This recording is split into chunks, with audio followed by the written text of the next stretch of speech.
Right now, there's a real chance that a microscopic parasite is quietly living inside your brain, not in some rare exotic scenario. Scientists estimate that roughly 1 in 3 people worldwide are infected with it, often without ever knowing, without ever showing a single obvious symptom for their entire lives. It's called Toxoplasma gondii, and some researchers believe it doesn't just sit there quietly. They believe it might subtly influence personality, risk-taking behavior, and even, in some surprising studies, make infected people appear measurably friendlier and more outgoing to others. Today, we're diving into one of the strangest parasites on the planet. Toxoplasma gondii is a single-celled parasitic organism technically classified as a protozoan, similar in basic structure to the parasite responsible for malaria. It was first identified over a century ago, and since then, scientists have discovered it living inside an extraordinarily wide range of warm-blooded host species across the entire planet.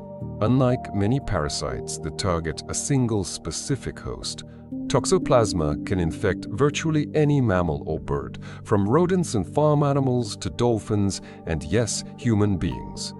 It's one of the most successful and widespread parasitic organisms ever studied, found on every inhabited continent on Earth.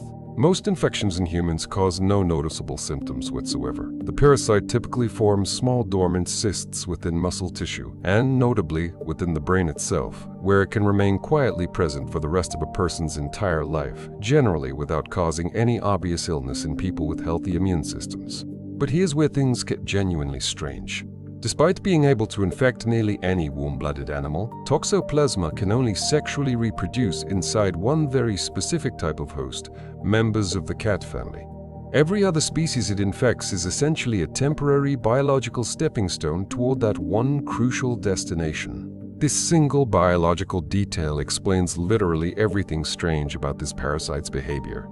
Toxoplasma's entire evolutionary strategy revolves around one specific goal: getting itself inside a cat's digestive system by any means necessary, because that's the only place it can complete its full reproductive life cycle. When an infected cat passes the parasite's eggs in its feces, those eggs can survive in soil or water for remarkably long periods, sometimes well over a year, waiting patiently to be accidentally ingested by another animal, whether that's a rodent drinking from a contaminated puddle or a farm animal grazing on contaminated grass. Once inside a new host, like a mouse or a rat, the parasite forms dormant cysts throughout the body, including the brain, and essentially waits.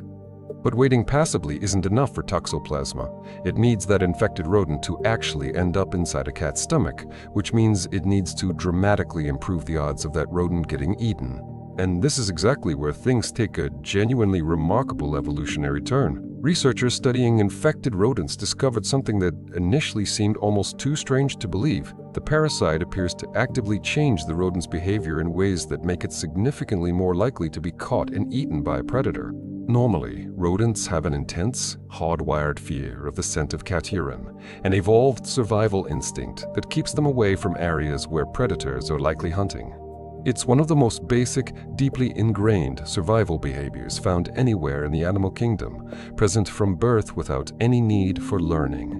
But in rats and mice infected with Toxoplasma, researchers observed something extraordinary. That instinctive fear response toward cat odor was dramatically reduced, sometimes disappearing almost entirely. Infected rodents would actually approach areas marked with cat scent that uninfected rodents would instinctively and immediately avoid altogether. Some studies have gone even further, suggesting infected rodents show broader changes in risk-taking behavior overall, becoming generally less cautious, more active in open and exposed areas, and slower to respond defensively to other potential threats and dangers in their immediate environment.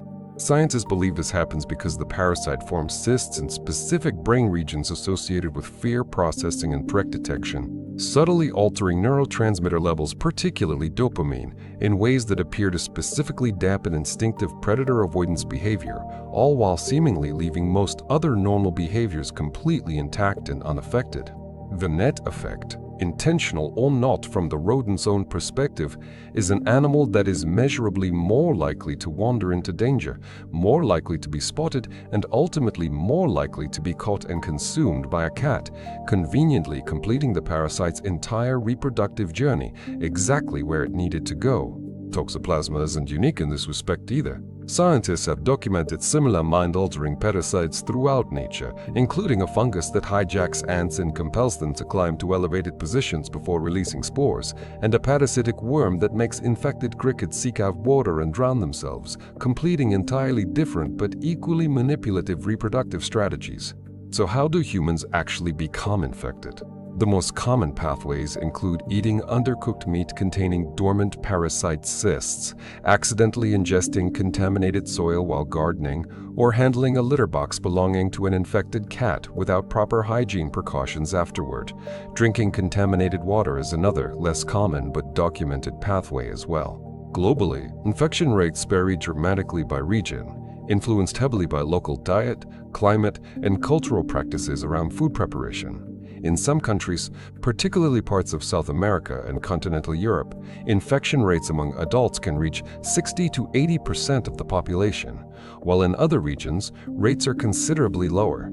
In the United States, roughly 11% of people over the age of 6 test positive for past infection, though that number climbs noticeably higher in certain other countries, especially those with strong cultural traditions of eating raw or undercooked meat as a regular part of typical local cuisine.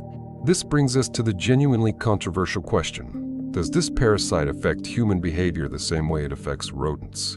Researchers have spent decades investigating exactly this question, and the findings so far are fascinating, though still considered preliminary and somewhat contested within the broader scientific community.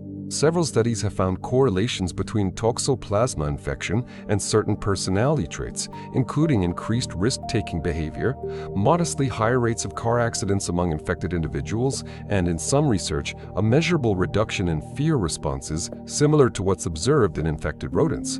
Though human studies are considerably harder to control experimentally. Interestingly, and this is where the friendliness angle comes in, one notable study conducted in the Czech Republic found that infected men and women rated as more likable and trustworthy in blind personality assessments compared to their uninfected counterparts, with infected women in particular often described by independent observers as warmer and more sociable. Other research has explored potential links between Toxoplasma infection and increased rates of certain psychiatric conditions, including some studies suggesting a correlation with schizophrenia, though establishing a direct causal relationship rather than simply a statistical correlation remains an active and ongoing area of rigorous scientific investigation. Critics of this research rightly point out that correlation studies like these struggle to account for confounding factors, such as the possibility that certain lifestyle choices or living conditions might independently increase both someone's likelihood of contracting the parasite and their likelihood of exhibiting certain personality traits, entirely separate from any direct biological influence from the infection itself.